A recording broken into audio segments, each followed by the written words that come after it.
እግዚአብሔር የት አለ ብንባል መልሳችን ይሄው እዚህ አለ ሳይሆን እግዚአብሔር በቦታ አይወሰንም፣ ያለበት አይታወቅም ነው። ምን እግዚአብሔር ዘመኑ ምን ያክል ነው ብንባል መልሳችን በዘመን አይወሰንም ነው። በአሉታ ነው የምንገልጸው እንጂ እግዚአብሔር ይሄን ያክላል እዚህ ቦታ ነው ያለው እንደዚህ ብለን እንደሆነ ነገር ቁጭ አድርገን ልንገልጸው አንችልም። ከኛ መረዳት በላይ ነው። ከመላእክትም አይምሮ ያለፈ ነው። ድንግል ማርያምን ምን ብለህ ልትረግማት ትችላለህ? የእርግማን ቃል አታገኝላትም። አያሳድግሽ እንዳትላት በሕፃንነት ዘመኗ የለህም አልነበርክም። እድሜሽ ይጠር እንዳትላት በሕይወተ ሥጋ የለችም። ትዳርሽ አይባረክ እንዳትላት ትዳር የላትም። ሀብት አይስጥሽ እንዳትላት ሀብት አትፈልግም። የዘራሽው አይብቀል የነገድሽው ትርፋማ አይሆን እንዳትላት ድንግል ማርያም ገበሬም ነጋዴም አይደለችም። የወለድሽው አይባረክ እንዳትላት ልጇ መርገምን የሚሽር መርገምን የሚያጠፋ ነው። ስለዚህ ልትላት የምትችለው የመጨረሻ ነቀፌታ ቢኖር ንጽህናዋን ቅድስናዋን መንቀፍ ነው። ይህ በጣም መሰረታዊ ነገር ነው። ኡሪምና ቱሚም የሚሉትን ሲተረጉሙ ብርሃንና ዕውቀት ማለት ናቸው ይላሉ። በእርግጥ ትርጉሙ በትክክል ምን እንደሆነ የተለያየ ሊቃውንት የተለያየ ሐሳብ ይሰጣሉ። ብርሃንና ዕውቀት ናቸው። ስለዚህ በእግዚአብሔር ዘንድ እውነተኛ ብርሃንና እውነተኛ ዕውቀት አለ። የእንታ ስቡ መጽሐፍ 8 ምዕራፎችና 346 ገጾች ያሉት ነው።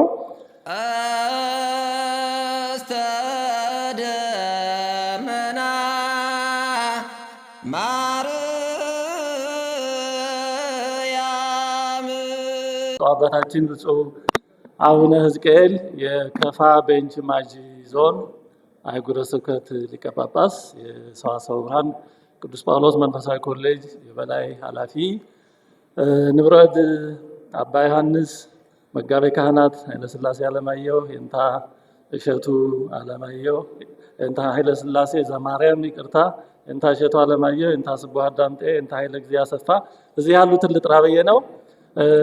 አባቶቼ መምህራን ቤተክርስቲያን፣ አበው መነኮሳት፣ ካህናት፣ ዲያቆናት፣ መምህራን፣ እናቶችም እህቶችም እንዴት ዋላችሁ? በእግዚአብሔር ስም እንዴት ዋላችሁ? አሜን። የአምላካችን የእግዚአብሔር ስም የተመሰገነ ይሁን። የእንታ ስቡህ ይህን መጽሐፍ በመጽሐፍ አስበው ከዛም ደግሞ በመጽሐፍ ውጣ ውረድና ድካም ውስጥ አልፈው ይህን መጽሐፍ ጽፈው አሳትመው ለማስመረቅ ስላበቃው እግዚአብሔር እናመሰግናለን። እንኳን ደስ አለዎት። በተቻለ መጠን እንግዲህ የእንታ ስቡህ እንድናገር ካዘዙኝ ለትንሽ ጊዜ በጣም ጸጥታ ቢኖር ብዬ እማጸናለሁ። ስለዚህ በተቻለ መጠን ጸጥ እንድንል በጣም በአክብሮትና በይቅርታ ጠይቃለሁ። ይሰማል ከኋላ ግን? እሺ። በነገረ ሃይማኖት የቋንቋና የቃላት ሚና ምንድን ነው? እስከምንስ ድረስ ነው? ሐሳባችንን የምንገልጸው በቋንቋ ነው። ሐሳቦቻችንን የምንለዋወጠው የውስጣችንን ማየት መግባባት ስለማንችል በቋንቋና በቃላት ነው። ሃይማኖትንም የምንገልጸው እንደዚሁ በቋንቋና በቃላት ነው። እምነትም የሚታወቀው የሚመሰከረው በቃላት ነው። ክህደትም የሚታወቀው የሚነገረው እንደዚሁ በቃላት በቋንቋ ነው። ግን እዚህ ላይ ዋናው ጥያቄ ቋንቋ ወይም ቃላት ሃይማኖትን መግለጽ የሚችሉት እስከምን ድረስ ነው የሚለው። የኛ ቃላት ነገረ እግዚአብሔርን በመግለጽ ረገድ አቅማቸው ምን ያክል ነው? እስከምንስ ድረስ ነው የሚለው። ይሄ ጉዳይ በጣም መሰረታዊ ነው። በአራተኛው መቶ ዓመት በቤተክርስቲያን ከነበረው ከፍተኛ ውዝግብ እንደሚታወቀው የኦርቶዶክሳውያንና የአርዮሳውያን ውዝግብ አንዱ ጉዳይ ወይም የጉዳዩ መገለጫና ማጠንጠኛ እኛ እግዚአብሔርን ምን ያክል እናውቀዋለን፣ የኛ ቋንቋ የኛ ቃላትስ እግዚአብሔርን ምን ያህል መግለጽ ይችላሉ የሚለው ነበር። በሃይማኖት አበው አውናሚዮስ ተብሎ የሚታወቀው ዩኖሜስ ይሉታል፣ አውናሚዮስ ይሉታል። ዞሮ ዞሮ ትርጉም ነው ስሙ። ሰውየው በዛሬዋ ቱርክ አካባቢ ውስጥ የነበረ ሲዚከስ የተባለ ቦታ ተወላጅ ነው። አርዮሳዊነትን ወደ መጨረሻው ጥግ ድረስ በጣም የለጠጠ ሰው ነው አውናሚዮስ ወይም ዩኖሜስ። እና ምን ይል ነበር አውናሚዮስ ወይም ዩኖሜስ? የኛ ቋንቋ እግዚአብሔርን አሟልቶና አጠናቆ መግለጽ ይችላል። የኛ ቋንቋ እግዚአብሔርን በደንብ አድርጎ ወስኖ መግለጽ ይችላል። እግዚአብሔርንም ራሱን እሱ የሚያውቀውን ያክል እኛ እናውቀዋለን፣ በቋንቋችንም እንገልጸዋለን ይል ነበር። ኦርቶዶክሳውያን አባቶች እንግዲህ እነ ቅዱስ ባስልዮስ ሶስቱ የቀጰዶቅያ አባቶች፣ ሌሎችም ኦርቶዶክሳውያን አባቶች ደግሞ ከዚህ በተቃራኒ የሰው ቋንቋ ሊገልጽ የሚችለው ስለ እግዚአብሔር አሰራር፣ ስለ ቸርነቱ፣ ስለ መግቦቱ፣ ስለ መሳሰለው መግለጽ ይችላል፣ ባህሪውን ግን መግለጽ አይችልም የሚል ነበር። ይሄ ብዙ መጽሐፍ አጽፏል። ብዙ ምስጢር በዚህ ዙሪያ ብዙ ሐሳብ ተመላልሶበታል። ምናልባት ቅዱስ ጎርጎርዮስ ዘኑሲስ በዩኖሜስ ክደት ላይ የጻፈውን መጽሐፍ አጌንስት ዩኖሜስ ወይም በአውናሚዎስ ላይ የጻፈውን ምናልባት ያነበባችሁ ካላችሁ የጉዳዩን ጥልቀትና ክብደት ምን ያህል እንደሆነ መረዳት ይቻላል። ስለዚህ ኦርቶዶክሳውያን አባቶች የሰው ቋንቋ ሊገልጸው የሚችለው ስለ እግዚአብሔር የሆነ ነገር እንጂ ሙሉ ባህሪውን መግለጽ አይችልም ነው። ስለዚህ ቁልፉ ጉዳይ የኛ ቋንቋና ቃላት እግዚአብሔርን ምን ያህል ማሳወቅ ይችላል የሚለው ነው። ከዚህ ጋር ተያይዞ የሚነሳው አምላካዊ ስሞችን በተመለከተ ነው። እግዚአብሔርን የምንገልጥባቸው ስሞች አሉ፣ የምንጠራባቸው ስሞች አሉ። ስለ እግዚአብሔር ስናስብ ዝም ብለን ተለጉመን አይደለም። የምንጠራበት ስሞች አሉ፣ የምንገልጽበት ስሞች አሉ። እነዚህ ስሞች ከየት ነው መገኛቸው ነው ሌላው ጉዳይ። ከዚህ ጋር የተያያዘው ሌላው ጉዳይ እነዚህ ስሞች እኛ ለእግዚአብሔር ያወጣንለት ናቸው ወይስ ራሱ እግዚአብሔር ስሜ ይሄ ነው ብሎ የነገረን በአምላካዊ መገለጥ የተሰጡ ስሞች ናቸው የሚል ነው። በአርዮሳውያን አረዳድ በተለይ በዋናነት ዩኖሜስ እንዲህ ይላል፣ አምላካዊ ስሞች ከእግዚአብሔር በቀጥታ የተሰጡ ናቸው። ስለዚህ እነዚህ ስሞች ባህሪውን በትክክል ይገልጣሉ የሚል ነው።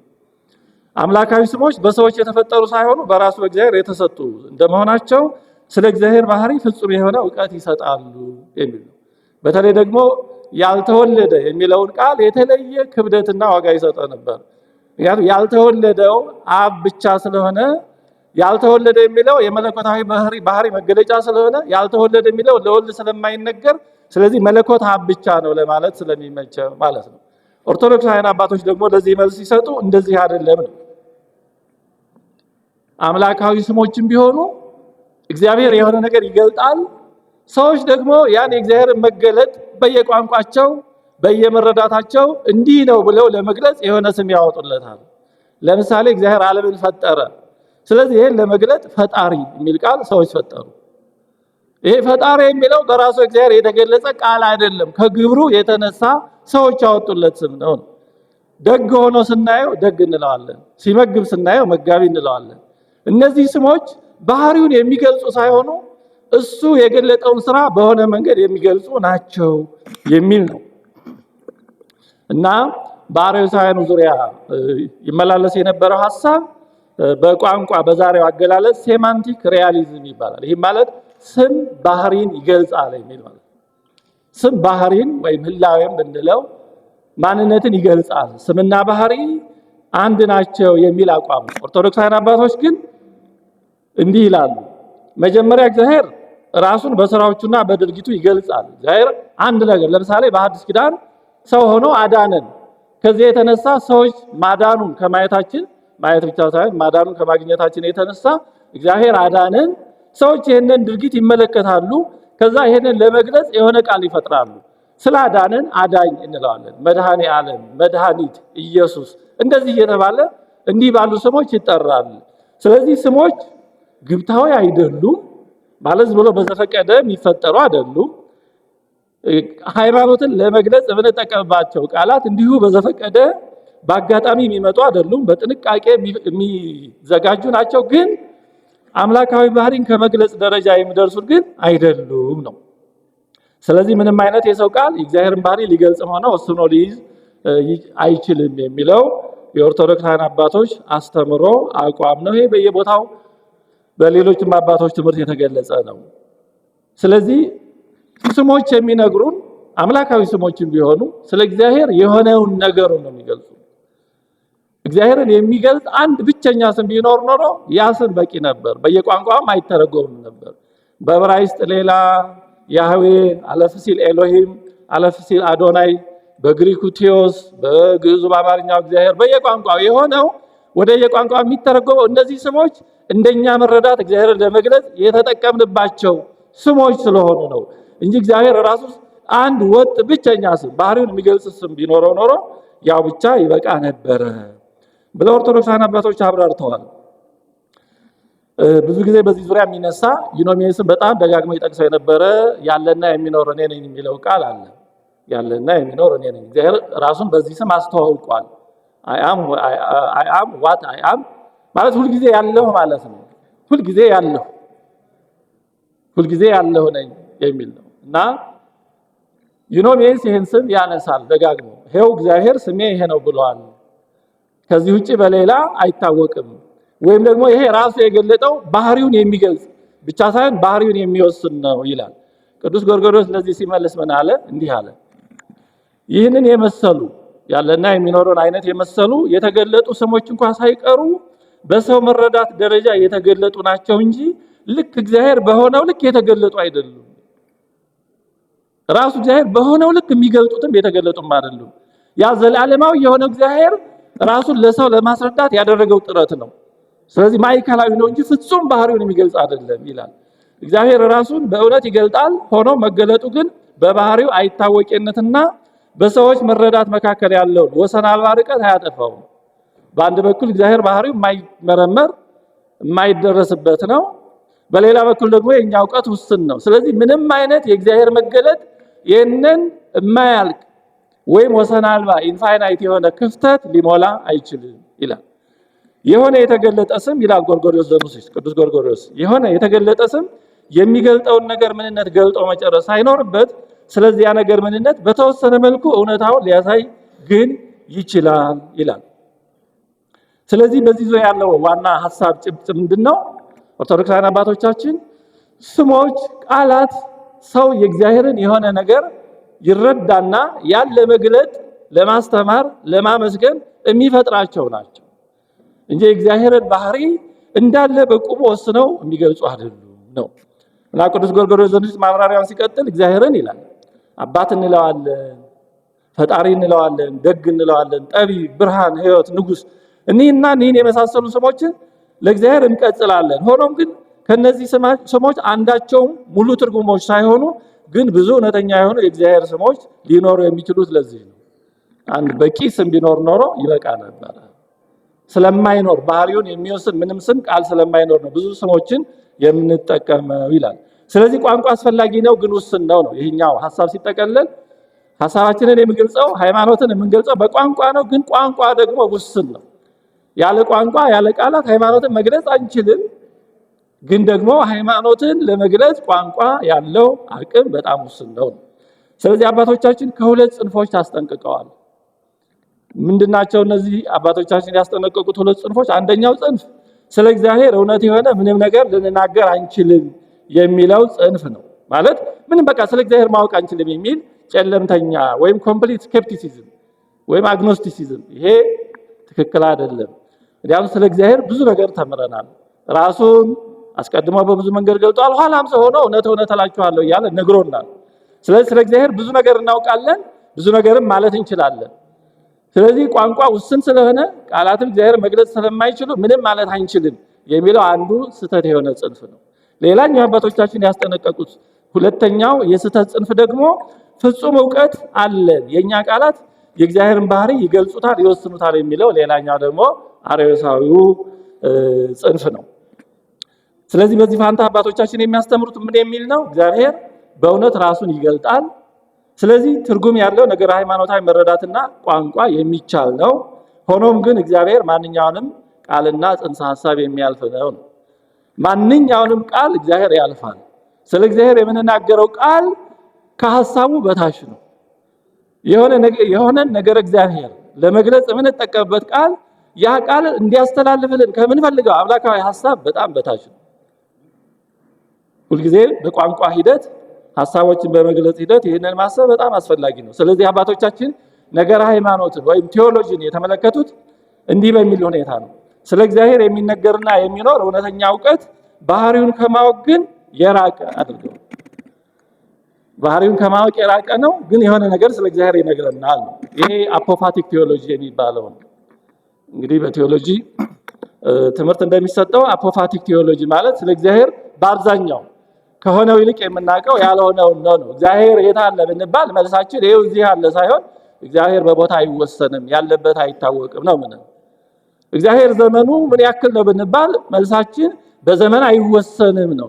በአሉታ ነው የምንገልጸው እንጂ እግዚአብሔር ይሄን ያክላል እዚህ ቦታ ነው ያለው እንደዚህ ብለን እንደሆነ ነገር ቁጭ አድርገን ልንገልጸው አንችልም። ከኛ መረዳት በላይ ነው። ከመላእክትም አይምሮ ያለፈ ነው። አባ ሕርያቆስ በቅዳሴ ማርያሙ ወደ ላይ ወጣ ወደ ታች ወረድኩ ግን መጨረሻ ወይ ገባህ በዘትካት ላው የሆነ ያለው ግን ይሄ መጨረሻ ላይ የሚደረስበት የእውቀት ደረጃ ግን ከመጀመሪያው ፈጽሞ የተለየ ነው። የመጀመሪያው የስንፍና ያለ ማወቅ ነው። የመጨረሻው ግን የብቃት ነው። የትምህርት ሁሉ ዓላማ ወደዚህ ወደ መጨረሻው አለማወቅ ለመድረስ ነው። ቅዱስ ዲዮናስዮስ ዛሬዮስፋጎስ ይሄን ብሪሊያንት ዳርክነስ ይለዋል። ብሩህ የሆነ ጨለማ ይላል። ጨለማ ነው። ሙሴም የወጣው ወደዛ ወደ ጨለማው ነው። እዛ ጨለማ ውስጥ ግን ብርሃን አለ ነው። ብሩህ የሆነ ጨለማ እንደውም በብሉይ ኪዳን የብሉይ ኪዳን እንግዲህ መምህራን መተርጉማን ከተሳሳተ አርሙኛላችሁ የኡሪምና ቱሚም የሚሉትን ሲተረጉሙ ብርሃንና ዕውቀት ማለት ናቸው ይላሉ። በእርግጥ ትርጉሙ በትክክል ምን እንደሆነ የተለያየ ሊቃውንት የተለያየ ሐሳብ ይሰጣሉ። ብርሃንና ዕውቀት ናቸው። ስለዚህ በእግዚአብሔር ዘንድ እውነተኛ ብርሃንና እውነተኛ ዕውቀት አለ። ስለዚህ የአፖፋቲክ ቴዎሎጂ የሚሉት እንደዛ አይነት ነገር ነው። እግዚአብሔር ከቃላት በላይ ከሆነ በአንድ ቃል በአንድ ሆሄም ሳይቀር ታዲያ ለምን ክርክር ይደረጋል? እግዚአብሔር ከቋንቋ በላይ ከሆነ ለምን ጉባኤት ይደረጋሉ? ለምን ይሄ ይባላል ይሄ ይባላል እንላለን? በቃ ስለ እግዚአብሔር ብዙም ቃላት ሊወስኑት ስለማይችሉ እንደፈለክ ተናገር ለምን አትል? ለምንድን ነው እንደዛ ማለት የማይቻለው? መልሱ ቃላት ነገር እግዚአብሔርን አሟልተውና ወስነው ሊይዙ ባይችሉም እውነታውን ከመበረዝ እና ከመፋለስ የሚጠብቁትም ደግሞ ቃላት ስለሆኑ ስለዚህ ቃላት ጥንቃቄ ቢፈልጉም ግን ደግሞ ሃይማኖትን የሚጠብቁት ከስተትም ከመበረዝም አጥር ቅጥር ሆነው የሚጠብቁት ደግሞ ቃላት ናቸው። ስለዚህ ቃላት ወሳኝ ናቸው። ምክንያቱም እውነቱን የምንገልጥባቸው የምንጠብቅባቸው መሳሪያዎቻችን ስለሆኑ ስለዚህ አባቶቻችን በቋንቋው ስንነት ላይ አጥናዎት ቢያደርጉም ግን ደግሞ በቃላት ላይ በጣም ጠንቃቃዎች ነበሩ። አይደለም አንድ ቃል አንድ ፊደልም ሐሳብ እንደሚለውጥ እዚህ ላላችሁት ብናገር ድፍረት ነው የሚሆነው። በስጋው ታመመ ማለትና ስጋው ታመመ ማለት በጣም የተለያዩ ነገሮች ናቸው አይደል? አንድ በመሰረታዊ የሆነ ልዩነት ያመጣል።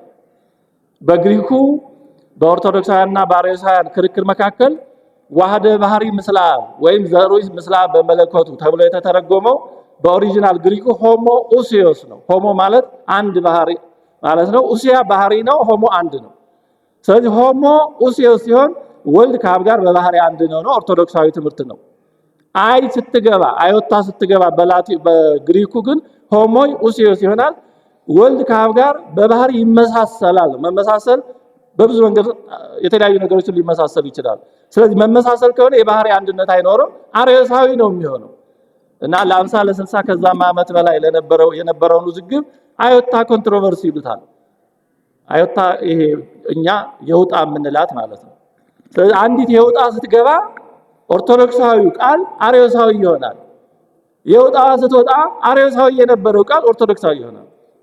ስለዚህ እንኳን አይደለም አንድ ቃል አንድ ፊደል አንድ ፊደል ነጠላ ፊደል ትርጉምን ይለውጣል። የኦርቶዶክሳዊነትና የአርዮሳዊነት መለያ ድንበር ይሆናል። ይሄ ሆሞኡሲዮስ የሚለው ቃል አባቶቻችን በመጽሐፍ ቅዱስ እንዳልነበረ ያውቃሉ። እንደሚታወቀው አንዳንድ ቃላትን ቁልፍ ቃላትን በጥንተ ቃላቸው ማወቅ በጣም አስፈላጊ ነው በእውነቱ። ምክንያቱም ሆሞኡሲዮስ የሚለው ቃል ብዙ ዋጋ ተከፍሎበታል። እነ ቅዱስ አትናቴዎስ ብዙ ዓመት የተሳደዱት ይሄን ቃል ለመጠበቅ ነው። ለምን? ቃሉ ኢየሱስ ክርስቶስ ከአብ ጋር በባህሪ አንድ ነው የሚለውን መጽሐፍ ቅዱሳዊ ትምህርት የያዘ ስለሆነ ነው። ቅዱስ አትናቴዎስ እንደውም ተጋድሏችን ለእውነት እንጂ ለቃላት አይደለም ይላል። ይሄ ቃል ግን እውነት የያዘ ስለሆነ ብዙ ዋጋ ተቀብለውበታል። ስለዚህ አባቶቻችን ቋንቋ ቃላት የሰውን ሐሳብ በመግለጽ ረገድ ጠቃሚ ቢሆኑ መለኮታዊን ሐሳብ እንደማይወስኑ እያወቁ ግን ደግሞ አስፈላጊና ቁልፍ ለሆኑ ቃላት ደግሞ ብዙ ዋጋ ከፍለዋል። እጅግ ብዙ ዋጋ ከፍለዋል። ስለዚህ ኦርቶዶክሳዊ አባቶቻችን ሁለት ነገሮች ያስፈልጋሉ በዚህ ረገድ ይላሉ። አንዱ የቃላት ርትዓት ወይም ፕሪሲሽን ያስፈልጋል። በተቻለ መጠን ቁርጥ ያለና ቁጥብ የሆነ ቃል ያስፈልጋል ነገር ሃይማኖትን ለመግለጽ። በሌላ በኩል ደግሞ በሁለተኛ በኩል ደግሞ ትህትናንም ይፈልጋል። ማለት ጥሩ ቃል ስላገኘን ወይም ስላለ እግዚአብሔርና ነገሩ ሁሉ ያለው እዛች ቃል ብቻ ነው ብለን ሁሉም ነገር እዛ ውስጥ እንደሆነ ማሰብ አይነት ደግሞ እንዳይሆን ልክ ክርስቶስን ቀብረው በዛ በመቃብሩ ሊወስኑት እንዳሰቡት የእግዚአብሔርን ነገር በሙሉ በሆነች ቃል ብቻ ደግሞ መወሰን እንዳይሆን ሁለቱን በጥንቃቄ መያዝ ያስፈልጋል ይላሉ። ወደ መጨረሻው እየመጣሁ ነው በእውነቱ ብዙ እንዳላበዛባችሁ። ስለዚህ ቃላት እጅግ አስፈላጊዎች ናቸው። ምክንያቱም በጥንቃቄ የተመረጡ ቃላት የተገለጠውን እውነት ለመጠበቅ ይረዳሉ። አግባብ ያልሆኑ ቃላት ደግሞ አስተምሮን ሊያጣምሙም ሊበርዙም ይችላሉ። ሆኖም ግን ቃላት የመጨረሻዎቹ እውነታዎች ደግሞ አይደሉም። እግዚአብሔር ከማንኛውም ቃላትና ቀመር የበለጠ ነውና ቃላት እውነትን ለመግለጽና ለመጠበቅ ያገለግላሉ። እውነታው ራሱ ግን አይደሉም። ቃላት እውነቱ ሐሳቡ ራሱ አይደሉም። በቃሉና በሐሳቡ መካከል ምንም አይነት ተፈጥሯዊ ዝምድና የለም። ለምሳሌ አትሮንስ ነው የምንለው እኛ። አትሮንስ በሚለው ቃልና በዚህ እኛ እንደ አትሮንስ በምንጠቀምበት መካከል ተፈጥሯዊ ዝምድና አለ? ምንም የለም።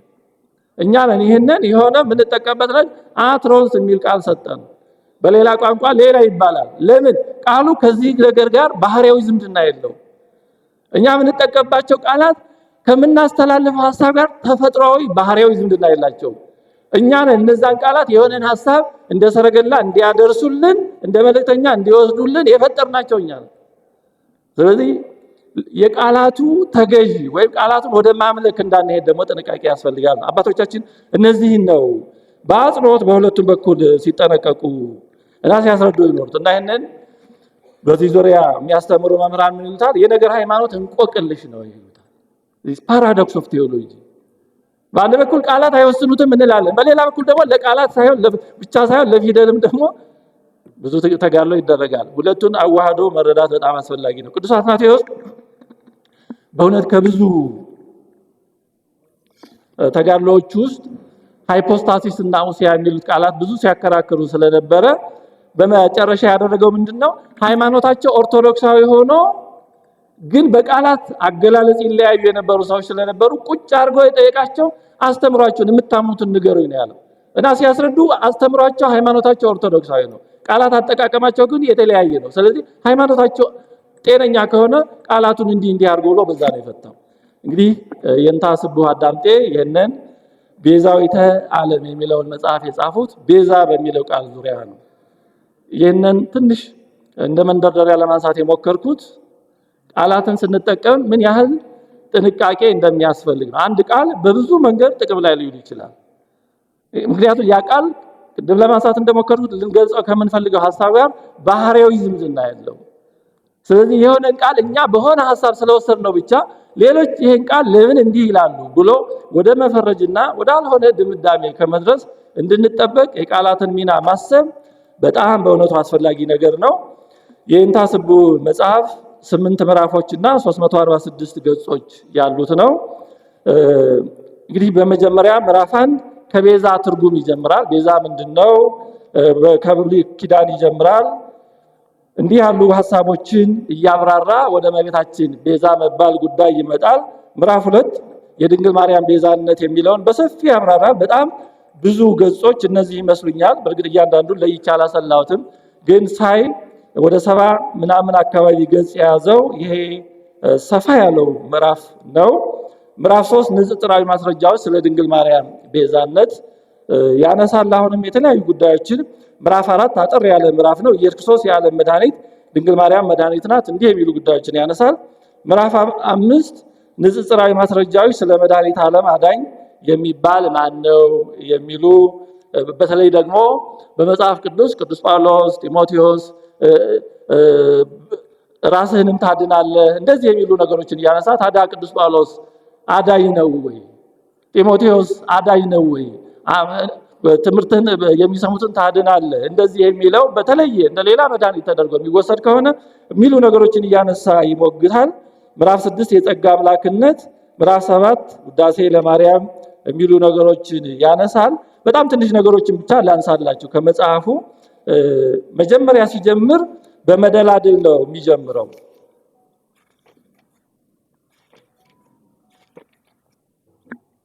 የቤዛነት ትርጉም ምዕራፍ 2 የድንግል ማርያም ቤዛነት የሚለው ሲያነሳ ይህን ርዕስ ሲያነቡ የሚደነግጡም የሚያወግዙም ሰዎች አይጠፉም።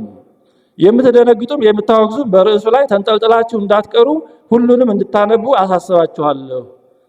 የኢትዮጵያ ኦርቶዶክስ ተዋሕዶ ቤተክርስቲያን ድንግል ማርያም የዓለም ቤዛ መሆኗን ታምናለች፣ ትመሰክራለች፣ ታስተምራለች።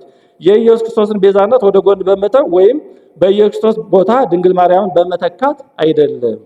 ከኢየሱስ ክርስቶስ ቤዛነት በታች የሆነውን የድንግል ማርያም ቤዛነት ለመንገር ነው እንጂ ኢየሱስ ክርስቶስ እንኳን የእናቱን መልካም ስራ የሌሎቹ ቅዱሳን መልካም ስራ እንዲነገር ይፈልጋል ብለው ሰፊ መደላድልና መሰረት ይጥላሉ። እንደዚህ እያሉ ይቀጥላሉ። በእውነቱ በጣም ጥሩ በሆኑ ሐሳቦች ተጠየቃዊ በሆኑ መንገዶች ራሳቸው እየጠየቁ ይመልሳሉ። ይሄ የሊቃውንቱ ያጻጻፍ ዘይቤ ነው። ገጽ 102 ላይ የድንግል ማርያም አገልግሎት ሁሉ ለኛ ቤዛ ነው ይሉና እመቤታችን ቅድስት ድንግል ማርያም ከሴቶች መካከል የተመረጠችው ስለኛ ከሆነ በስለት የተወለደችው እና በቤተ መቅደስ ያደገችው ስለኛ ከሆነ ሰማይና ምድር የማይወሰኑትን ጌታ በሚያስደንቅ ግብረ መንፈስ ቅዱስ የጸነሰችው እና የወለደችው ስለኛ ከሆነ ጦቶቿን እያጠባች ያሳደገችው እና በጀርባ አዝላ ሀገረ ግብፅን የዞረችው ስለኛ ከሆነ ቤዛችን የማትባልበት ምን ምክንያት ሊኖር ይችላል? ለኛ የተሰጠ ሁሉ የኛ ቤዛ ነውና እያሉ ያብራራሉ። አንድ ሁለት ነገር ብቻ ባስታውሳችሁ ገጽ 121 ላይ ከድንግል ማርያምና ከሐዋርያት ትልቁን ክርስቲያናዊ ስራ የሰራው ማን ነው ይላሉ። ይህን ጥያቄ ክርስቲያን የሆነ ሁሉ ይመልሰዋል። ድንግል ማርያም የሰራችውን ያህል የሰራ ፍጡር የለምና። ሐዋርያት የክርስቶስን ወንጌል ሰበኩ፣ ድንግል ማርያም ግን የወንጌሉን ባለቤት ወለደች። ሐዋርያት የወንጌሉን ቃል ለዓለም አደረሱ፣ ድንግል ማርያም ግን ዮሐንስ በመጀመሪያ ቃል ነበረ ብሎ የሰበከውን አካል ያለውን ቃል አካላዊ ቃልን ወለደች። ሐዋርያት ከኢየሱስ ክርስቶስ ትእዛዝ ተቀብለው አገለገሉ፣ እመቤታችን ግን አዛዣቸውን ወለደች እያሉ ያብራራሉ። እና መጽሐፉ በጥሩ ሁኔታ የተጻፈ ነውና ሲያጠቃልሉ ካሉት ማጠቃለያው ላይ ከሰጧቸው ሰፊ ሐሳቦች እችን ብቻ በንባብ ላሰማችሁ። አሁን 26ኛ ደቂቃ ነው። በ28 ደቂቃ አካባቢ ጨርሳለሁ፣ ይቅርታ። ገጽ 344 ላይ ተቃውሞ የለመደብህ ሰው ስማ፣ ቅድስና የለሽም፣ ንጽህና የለሽም፣ ድንግልና የለሽም ከማለት በላይ ድንግል ማርያምን ምን ብለህ ልትረግማት ትችላለህ? የእርግማን ቃል አታገኝላትም። አያሳድግሽ እንዳትላት በሕፃንነት ዘመኗ የለህም አልነበርክም። እድሜሽ ይጠር እንዳትላት በሕይወተ ሥጋ የለችም። ትዳርሽ አይባረክ እንዳትላት ትዳር የላትም። ሀብት አይስጥሽ እንዳትላት ሀብት አትፈልግም። የዘራሽው አይብቀል የነገድሽው ትርፋማ አይሆን እንዳትላት ድንግል ማርያም ገበሬም ነጋዴም አይደለችም። የወለድሽው አይባረክ እንዳትላት ልጇ መርገምን የሚሽር መርገምን የሚያጠፋ ነው። ስለዚህ ልትላት የምትችለው የመጨረሻ ነቀፌታ ቢኖር ንጽህናዋን ቅድስናዋን መንቀፍ ነው። ይህ በጣም መሰረታዊ ነገር ነው። በጣም ጥልቅ ሐሳብ ነው እና የእንታስቡ በእውነቱ ይሄን መጽሐፍ ስለጻፉልን በጣም ከልብ እናመሰግናለን። እኔ የእንታስቡን ማቃቸው በጣም ከብዙ ዓመት በፊት ነው። መጀመሪያ ያወቅሁት 1000 ዓመትና ሐሳዊ መሲህ በሚለው መጽሐፍ ነው እና በጣም ጥሩ አድርገው ነበር የጻፉትና በጣም አድንቄ በእውነቱ ያን መጽሐፍ አንብቤ እንደጨረስኩ የት አግኝቼ ባመሰገንኳችሁ ሁሉ ስል ነበር። ጥሩ አድርገው ነው የጻፉትና እንደዚህ ያሉ የወንበር መምህራን አባቶቻችን ሲጽፉ ተጠቃሽም ስለሆነ ስልጣንም ኦቶሪቲ የኛ መምህራን እንዲህ ብለዋል ተብሎ የሚጠቀስ ስለሆነ እንደዚህ ያላችሁ አባቶቻችን መምህራኖቻችን ስለጻፋችሁልን እናመሰግናለን። ያልጻፋችሁም የጻፋችሁም ደጋግማችሁ ጻፉልን። እግዚአብሔር ይስጥልን።